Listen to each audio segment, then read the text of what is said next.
मित्रांनो, देवी माता लक्ष्मी सांगतात की प्रत्येक स्त्रीने घरातील या 5 गोष्टी कधीही इतरांना देऊ नयेत। या वस्तू कोणालाही दान केल्यास भयंकर गरिबी येते। आज आम्ही तुम्हाला देवी लक्ष्मीची एक प्राचीन कथा सांगणार आहोत। या कथेच्या माध्यमातून तुम्हाला कळेल की आपल्या घरातील कोणत्या वस्तू स्त्रियांनी इतरांना देऊ नयेत। जी स्त्री या वस्तू इतरांना दान करते, देवी लक्ष्मी तिच्या घरातून निघून जाते। म्हणूनच मित्रांनो, तुम्ही ही कथा पूर्णपणे ऐकलीच पाहिजे, कारण अर्धे पूर्ण ज्ञान घातक असते। जो कोणी ही कथा पूर्णपणे ऐकतो, देवी लक्ष्मी त्याची झोळी आनंदाने भरते। चला तर मग विलंब न लावता आम्ही तुम्हाला ती प्राचीन कथा सांगतो। मित्रांनो, खूप वर्षांपूर्वी विदर्भ प्रदेशात एक अतिशय सुंदर शहर होते। त्या शहरात सुकन्या नावाची स्त्री पती आणि सासूसोबत राहत होती। सुकन्या ही एक पतिव्रता स्त्री होती, जी नेहमी धर्माचे पालन करण्यास तत्पर असायची आणि घरातील सर्व कामात कुशल होती। सुकन्याचा स्वभाव खूप दयाळू होता। ती नेहमी इतरांना मदत करायची। सुकन्याचा नवरा संजय एक दुकानदार होता। त्याचे धान्याचे दुकान होते। लोकांना लागणाऱ्या वस्तू तो बाजारात विकायचा। सुकन्याचे आपल्या पतीवर खूप प्रेम होते। ती आपल्या पतीला परमदेव मानत असे आणि कसलीही तक्रार न करता त्याची सेवा करत असे। सुकन्या रोज सकाळी नवऱ्याच्या अंगोदर उठायची, घराचं अंगण स्वच्छ करायची, मग रांगोळी काढायची आणि अंगण सजवायची। त्यानंतर ती घरामध्ये साफसफाई करायची। नंतर आंघोळ वगैरे उरकून ती तुळशीला पाणी देऊन देवी देवतांची पूजा करायची। अशा प्रकारे ती तिची दिनचर्या पार पाडत असे। मित्रांनो, सुकन्या कधीच कोणाचा अनादर करत नसे। ती सगळ्यांशी गोड आवाजात बोलायची, छोट्या मोठ्या सर्वांचा आदर करत असे। म्हणूनच सुकन्याला पाहून सर्वजण म्हणायचे की ती लक्ष्मीसारखे गुण असलेली स्त्री आहे। ती तिच्या कुटुंबाची किती छान काळजी घेते। याशिवाय परोपकार करताना सुकन्याने कधीही हात मागे घेतला नाही। कोणताही भिकारी तिच्या दारात आला तरी तिने त्याला भिक्षा न देता परत पाठवले नाही। त्यांच्या दारातून कोणीही रिकाम्या हाताने गेले नाही। जो कोणी उपाशीपोटी त्याच्या दारात यायचा तो पोटभर जेवूनच परतायचा। त्यामुळेच त्यांच्या दारात आलेले सर्व भिकारी अत्यंत आनंदित झाले आणि त्यांना आशीर्वाद देऊन परतले। एवढेच नाही तर सुकन्याने तिच्या शेजाऱ्यांनाही मदत केली। तिच्या शेजारी राहणाऱ्या सर्व गरीब आणि दुःखी लोकांना ती रोज अन्न द्यायची। सुकन्या शेजाऱ्यांना हव्या त्या गोष्टी विचार न करता द्यायची। त्यामुळे सुकन्याच्या शेजाऱ्यांनीही तिचा फार आदर केला। ते म्हणायचे, अरे, ही सुकन्या खरंच महान देवी आहे। आई अन्नपूर्णाने स्वतः सुकन्याच्या रूपात जन्म घेतला आहे। जेव्हा जेव्हा लोक सुकन्याचे कौतुक करायचे तेव्हा ते सर्व तिच्याबद्दल चांगलेच बोलायचे। पण लोकांचे म्हणणे ऐकूनही सुकन्याला कधी गर्व झाला नाही। त्या सर्वांशी ती आदराने बोलायची। असेच दिवस जात होते। मग एके दिवशी सुकन्याची एक शेजारीण तिच्या घरी येते।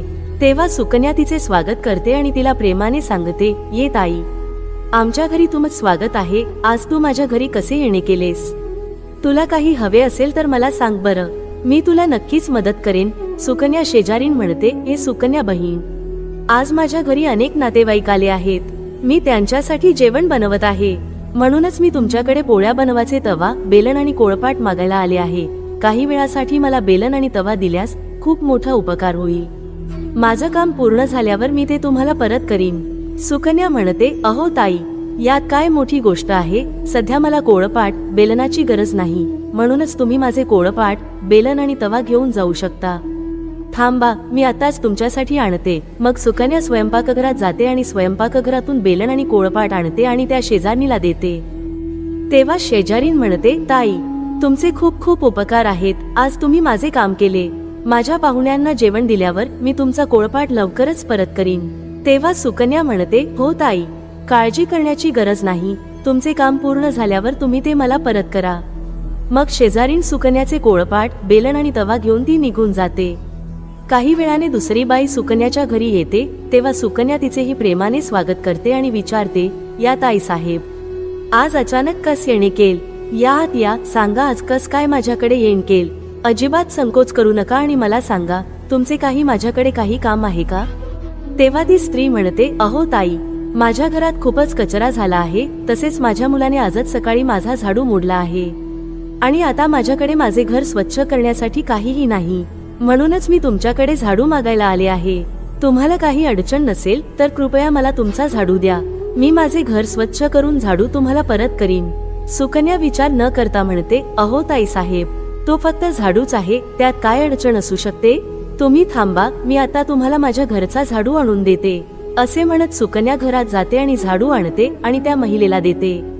मग ती महिला सुकन्याच्या घरातून झाडू घेऊन निघते। मग काही वेळाने अजून एक स्त्री सुकन्याच्या घरी येते, तेव्हा सुकन्या तिचे सुद्धा मोठ्या प्रेमाने स्वागत करते. सुकन्या म्हणते, अहो ताई, या की आतमध्ये. बोला, काय चाललंय तुमच? आज माझ्या घरी कसे काय येण केले?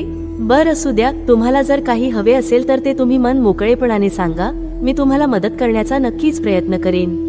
तेव्हा ती स्त्री म्हणते, हे सुकन्या बहीण, खरंच तुम्ही खूप दयाळू आहात. मी तुमच्याबद्दल खूप ऐकले आहे आणि तुम्ही प्रत्येकालाच मदत करत राहतात, म्हणूनच मी तुमच्याकडे थोडी मदत मागण्यासाठी आले आहे. तेव्हा सुकन्या म्हणते, अहो ताई, अजिबात संकोच करू नका. तुम्हाला जे हवे ते मागा. जर ते तुम्हाला देऊ शकत असेल तर मी नकार देणार नाही. मी तुम्हाची नक्कीच मदत करेन. तेव्हा ती स्त्री म्हणते, हे सुकन्या ताई, आज माझ्या मुलीला पाहायला मुलगा येत आहेत, म्हणून मी चिंतेत आहे. माझ्याकडे तिला घालण्यासाठी दागिने, नवीन शालू नाही. मग मी माझ्या मुलीला काय देऊ? आमच्याकडे घालायला चांगले कपडेही नाहीत, म्हणून कृपया मला तुमचे काही दागिने आणि कपडे फक्त एका दिवसासाठी द्या. मुलगा पाहून निघून गेल्यावर मी तुमचे दागिने आणि कपडे परत करीन. त्या शेजारणीचे म्हणणे ऐकून सुकन्या म्हणाली, ठीक आहे ताई, तुम्ही काळजी करू नका. तुमची मुलगी माझ्या लहान बहिणीसारखी आहे. मी तुमची नक्कीच मदत करेन. थांबा, मी आता तुम्हाला माझे दागिने आणि साडी देते, जे परिधान केल्याने तुमची मुलगी राजकुमारी सारखी दिसेल. मग सुकन्या आपल्या खोलीत जाते व दागिने आणि एक सुंदर साडी आणते आणि त्या शेजारणीला देते. तेव्हा ती शेजारीण खुश होते आणि सुकन्याचे दागिने आणि साडी घेऊन निघून जाते. मग संध्याकाळ होते आणि आणखी एक शेजारीण सुकन्याच्या घरी येते. सुकन्या ही तिचं मोठ्या प्रेमाने स्वागत करते आणि म्हणते, ये बहीण, आज माझ्या घरी कसे आलात? ती शेजारी म्हणते, हे सुकन्या बहीण, तू खूप दयाळू आहेस आणि प्रत्येकाला मदत करतोस, म्हणूनच मी तुमच्याकडे आले आहे. माझ्या तान्ह्या मुलाला भूक लागली आहे आणि त्याला प्यायला दूध नाही, म्हणूनच मी तुमच्याकडे दूध मागायला आले. माझ्या बाळासाठी थोडे दूध मिळाले तर तुम्हाला खूप आशीर्वाद लागेल. तेव्हा सुकन्या म्हणते, अग ताई, यात काय मोठी गोष्ट आहे, मी आता तुम्हाला दूध देते.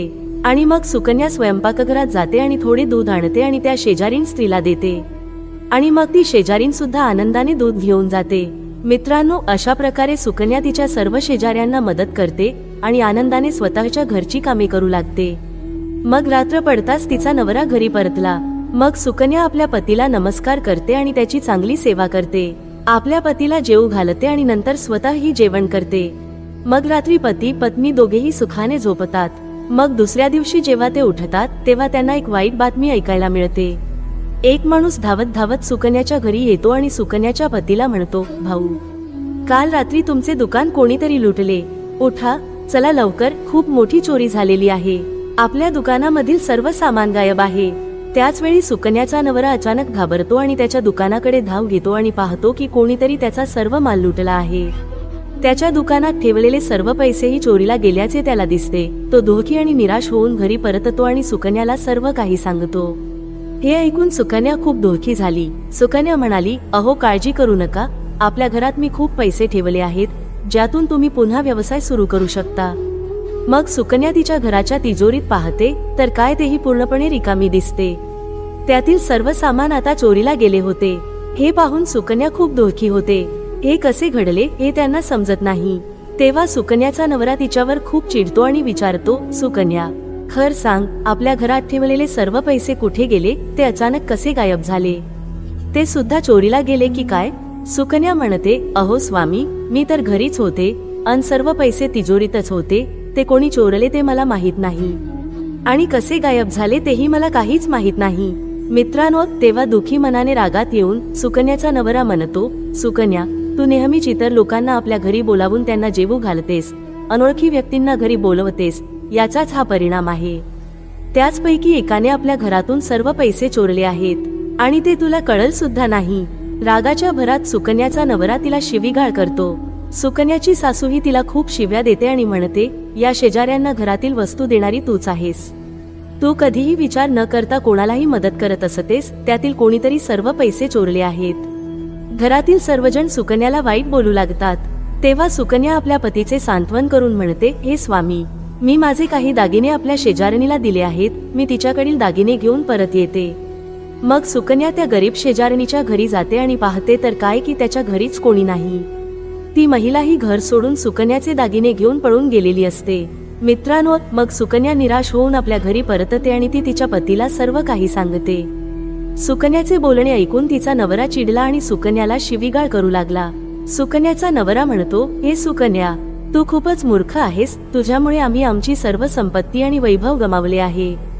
तुमच्या दानाच्या सवयीमुळे आम्हाला हा त्रास झाला आहे. आता तू या घरात राहू शकत नाहीस. तू याच क्षणी हे घर सोडून निघून जा. सुकन्या म्हणते, हे स्वामी, तुमच्याशिवाय या जगात माझे कोणीही नाही. तुमच्याशिवाय मी कुठं जाऊ? मी काय करू? सुकन्याचा नवरा म्हणतो, तू कुठेही जाऊ शकतेस, पण आता तू या घरात राहू शकत नाहीस. तुझ्यामुळे माझे सर्व काही उद्ध्वस्त झाले आहे. आता तू या घरात राहिल्यास बाकी सर्वच नष्ट होईल. सुकन्या आपल्या पतीला हात जोडून विनवणी करू लागली, हे स्वामी, असे बोलू नका. मी कोणताही गुन्हा केलेला नाही. मी तुमच्याशिवाय जगू शकत नाही. मला माफ करा. या तुमच्या दासीला घरातून हाकलून देऊ नका. पण सुकन्याचा नवरा तिचं काहीच ऐकत नाही आणि तिला घरातून हाकलून देतो आणि म्हणतो, आता तू हे घर सोड आणि परत येऊ नकोस. तुमची इच्छा असेल तर तू नदीत उडी मारून तू तुझा जीव देऊ शकतेस, पण आता तू माझ्यासोबत या घरात राहू शकत नाहीस. मग सुकन्या दुःखात रडत रडत आपल्या पतीच्या घरातून निघून जाते. मग चालत असताना सुकन्या माता लक्ष्मीच्या मंदिरात जाते आणि लक्ष्मीची प्रार्थना करते आणि म्हणते, हे आई, मी असे कोणते पाप केले आहे की ज्यामुळे मला आज घरामधून हाकलून दिले आहे? मी गरिबांची मदत केली हाच माझा गुन्हा आहे ना? हे लक्ष्मी माता, मी रोज तुझी पूजा करायचे, तरीही तू माझ्या घरातून का निघून गेलीस? कृपया मला सांगा आई, मी असा काय गुन्हा केला आहे की तू माझ्यावर रागावली आहेस? मग सुकन्या तिथे बसून विचार करू लागली की जर माझा नवरा मला स्वीकारणार नाही तर मी जगून काय करावं? माझ्या पतीची दुर्दशा माझ्यामुळे झाली असेल तर मला जगण्याचा अधिकार नाही. असा विचार करून सुकन्या आपला जीव देण्यासाठी नदीकडे जाऊ लागते. सुकन्या नदीजवळ जाऊन देवी लक्ष्मीची प्रार्थना करते, हे लक्ष्मी माता, आता मी माझ्या प्राणाची आहुती देणार आहे. माझ्या तुझ्या पूजेत काही कमतरता राहिली असेल तर मला क्षमा करा. मी माझ्या पतीशिवाय जगू शकत नाही, म्हणूनच मी आता या नदीत उडी मारून माझ्या प्राणाची आहुती देणार आहे. असे म्हणत सुकन्या नदीत उडी मारणार होती तेव्हा त्या ठिकाणी एक चमत्कार होतो आणि अचानक माता लक्ष्मी प्रकट होतात आणि त्या सुकन्याला दर्शन देते. आई लक्ष्मी सुकन्याला म्हणते, सुकन्या थांब थांब बेटी, हे काय करत आहेस? आत्महत्या करणे पाप आहे. तेव्हा सुकन्या डोळे उघडते आणि पाहते की देवी लक्ष्मी तिच्या समोर उभी आहे. मा लक्ष्मीला पाहून सुकन्याला खूप आनंद होतो आणि मा लक्ष्मीला पुन्हा पुन्हा नमस्कार करताना ती म्हणते, हे मा लक्ष्मी, मला क्षमा करा, मी खूप मोठं पाप करणार होते. देवी लक्ष्मी म्हणते, हे सुकन्या, माणसाने स्वतःचा जीव घेऊ नये. हे घोर पाप आहे. भगवंताने दिलेले शरीर असे नष्ट कधीच करू नये. सुकन्या म्हणते, हे आई, मी असहाय्य आहे. माझ्या पतीने मला सोडले आहे आणि या समाजात पतीने सोडलेल्या स्त्रीला सन्मान मिळत नाही. मी माझ्या पतीशिवाय राहू शकत नाही, म्हणूनच मी माझ्या प्राणाची आहुती देणार आहे. तेव्हा देवी लक्ष्मी म्हणते, हे सुकन्या, मला सर्व काही माहीत आहे आणि मला हे देखील माहीत आहे की तुझ्या पतीने तुला का सोडले आहे. तुझ्या चुकीमुळे हे सर्व घडले आहे. तू नकळत काही गोष्टी दान केल्या होत्या, त्यामुळे मला तुझे घर सोडावे लागले. जी स्त्री आपल्या घरातील या वस्तू इतरांना देते, मी तिच्या घरात राहत नाही. मी फक्त त्या वस्तू घेऊन त्यांचे घर सोडते. तेव्हा सुकन्या म्हणते, हे आई, त्या कोणत्या गोष्टी आहेत? कृपया मला सांगा. मी कोणत्या वस्तू दान केल्या आहेत ज्यासाठी तुम्ही माझ्या घराचा त्याग केला आहे? देवी लक्ष्मी म्हणते, हे कन्या, आता तू लक्ष देऊन ऐक. मी तुला अशा गोष्टींबद्दल सांगते ज्या कोणत्याही स्त्रीने इतरांना देऊ नयेत. या वस्तू दान केल्यानंतर मी ते घर सोडते. हे सुकन्या, पहिली गोष्ट म्हणजे कोळपाट, बेलन आणि तवा. कोणत्याही महिलेने आपल्या घरचे कोळपाट, बेलन आणि तवा इतरांना देऊ नये. स्वयंपाकघरात या वस्तूंना सर्वाधिक महत्त्व आहे. या गोष्टींची शुद्धता नेहमी राखली पाहिजे. याच वस्तूंनी भगवान विष्णूला प्रसाद बनवला जातो आणि तव्यावर बनवलेली दुसरी पोळी गाईला खायला दिली जाते. म्हणूनच या गोष्टी नेहमी स्वच्छ आणि शुद्ध ठेवाव्यात. हे इतरांना दिल्यास अशुद्ध होऊ शकतात आणि नंतर त्यांचा वापर केल्यास अशुभ परिणाम मिळतात. म्हणूनच सुकन्या, तुझ्या स्वयंपाकघरातील चकले, बेलन आणि तवा तुझ्या शेजाऱ्याला देऊन तू सर्वात मोठी चूक केली आहेस. पुढे माता लक्ष्मी म्हणते, हे सुकन्या, आता तू दुसरी गोष्ट ऐक. तू तुमच्या घरात ठेवलेला झाडू तुमच्या शेजाऱ्याला दिला होता. ज्या वस्तूमध्ये मी नेहमीच राहते, जी गोष्ट मला सर्वात प्रिय आहे, तीच तू दुसऱ्याला दिली आहेस. मग मी तुझ्या घरी कसा राहू शकेन? हे सुकन्या, जी बाई आपल्या घरचा झाडू दुसऱ्यांना देते, मी तिच्या घराचा त्याग करतो. घर झाडूने स्वच्छ केले जाते आणि जिथे स्वच्छता असते तिथे मी राहतो. सुकन्या, लक्षात ठेव, झाडू नेहमी घरात लपवून ठेवावा. बाहेरच्या माणसालाही झाडू दिसू नये. झाडू ही अत्यंत पवित्र वस्तू आहे, त्यावर पाऊल टाकू नये आणि विष्ठा इत्यादी घाण साफ करण्यासाठी त्याचा वापर कधीही करू नये. माता लक्ष्मी म्हणते, ए सुकन्या, आता तुम्ही तिसऱ्या गोष्टीबद्दल ऐका, जी की स्त्रीने इतरांना कधीही देऊ नये. ती गोष्ट म्हणजे स्वतः दागिने. मंगलसूत्र, जोडे आणि पैंजण हे दागिने कधीही दुसऱ्या स्त्रीला देऊ नयेत. मी नेहमीच दागिन्यांमध्ये राहते. स्त्रीचे दागिने हे सौभाग्याचे प्रतीक आहे. स्त्रीच्या 16 अलंकारांमध्ये दागिन्यांना खूप महत्त्व आहे. विवाहित स्त्रीने तिचे दागिने कधीही दुसऱ्या स्त्रीला घालण्यासाठी देऊ नयेत. जी स्त्री आपले दागिने इतर स्त्रियांना देते तिच्या आयुष्यात दुर्दैव येते. हे सुकन्या, आता मी तुम्हाला चौथ्या गोष्टीबद्दल सांगते. संध्याकाळनंतर कोणत्याही व्यक्तीने पांढऱ्या रंगाच्या वस्तूंचे दान करू नये. पण तुम्ही संध्याकाळी दूध दान केले होते. संध्याकाळी दूध दान केल्याने आयुष्यात दुर्दैव येते. संध्याकाळच्या वेळी पांढऱ्या रंगाच्या वस्तू दान केल्याने व्यक्तीच्या आयुष्यात अशुभ काळ येतो. कधीही मीठ, पीठ दान करू नयेत. मित्रांनो, माता लक्ष्मी म्हणते, हे सुकन्या, आता मी तुम्हाला त्या सर्व गोष्टी सांगितल्या आहेत, ज्या कधीही दान करू नयेत. या गोष्टी इतरांना उधार किंवा वापरासाठी कधीही देऊ नयेत. सुकन्या म्हणते, हे लक्ष्मी माता, माझ्याकडून खूप मोठी चूक झाली. मला या गोष्टींची माहिती नव्हती. कृपया मला माफ करा. आणि आता मला प्रायश्चिताचा उपाय सांगा. देवी लक्ष्मी म्हणते, हे सुकन्या, तू आधीच पश्चाताप केला आहेस. म्हणूनच आता तू तुझ्या घरी परत जा. मी तुला तुझे सर्व वैभव आणि संपत्ती परत करीन. असे बोलून माता लक्ष्मी त्या ठिकाणाहून अंतर्धान पावते. मग सुकन्या देवी लक्ष्मीचे आभार मानते आणि त्या ठिकाणाहून घराकडे जाऊ लागते. तेवढ्या तिचा नवरा तिच्या शोधात तिच्याकडे येतो. तो सुकन्याकडे येतो आणि तिची क्षमा मागतो आणि म्हणतो, हे सुकन्या, मला माफ कर. मी तुला खूप वाईट बोललो. तू खरंच प्रत्यक्ष लक्ष्मी देवीसारखी आहेस. मा लक्ष्मी देवीच्या कृपेने आपल्याला आपली सर्व संपत्ती आणि वैभव परत मिळाले आहे. ज्यांनी आमचे पैसे लुटले त्या सर्वांनी आमचे पैसे आम्हाला परत केले आहेत आणि त्यांनी तुझे नाव घेऊन माफी मागितली आहे. हे ऐकून सुकन्या खूप आनंदित झाली आणि पतीसह घरी परतली. लक्ष्मी देवीच्या कृपेने सुकन्याच्या घरी पुन्हा सुख समृद्धी येते आणि तेव्हापासून सुकन्याने आपल्या घरातील या 4 गोष्टी इतरांना कधीच दिल्या नाहीत. तर मित्रांनो, मला आशा आहे की तुम्हाला ही कथा आवडली असेल. व्हिडिओला लाईक करा आणि कमेंटमध्ये जय मा लक्ष्मी लिहा. तसेच चॅनल सबस्क्राईब करा. तुम्हा सर्वांचे मनपूर्वक आभार.